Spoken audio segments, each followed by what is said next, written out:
Tonight, there is a very strong message to try and save lives. This is as there are new warnings tonight from Oregon health leaders that fentanyl overdoses and deaths are climbing. More than 60 young people under 25 years old died last year from this, and earlier this year, 2 Portland high school students. Lisa Balick looking into efforts to train more people about using a medication that can reverse an overdose. What's this about, Lisa? Well, keep in mind, there are just tens of thousands of fake pills out on the streets right now, and there's not a lot they can do about that, but efforts are being made to try and fight back a different way. Everyone needs to be hands on deck, whether you're a teenager, young adult, parent, whatever it is. We need to educate people about illicit fentanyl, the dangers of it. Eric Kilgore lost his brother to a fentanyl overdose. He didn't know his brother was addicted to pain medication. He had what they're now referred to as, the blue 30s. He thought they were oxy.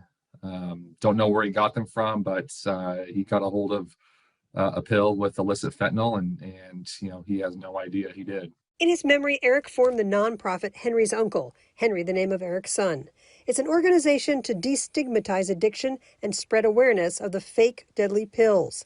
Teens are among those who think they're buying or getting a pill from a friend that's Percocet, Xanax, or OxyContin to use as a painkiller or reduce anxiety.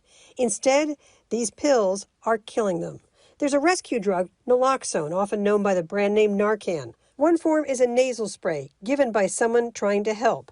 It reverses the opioid dose. It's available by prescription, but a growing number of county needle exchange clinics and nonprofits are providing it for free. Kilgore says it needs to be more readily available, just in case. We need educational tools. We need a statewide, response to this. We need awareness, education everywhere, billboards, commercials. I mean, the amount of times I've heard a radio ad for a COVID vaccine or a COVID commercial. We need to be doing the same with this fentanyl epidemic. The state's working in partnership with school districts to provide more education on fentanyl and Narcan. Some school districts already have it in their school building offices and health clinics.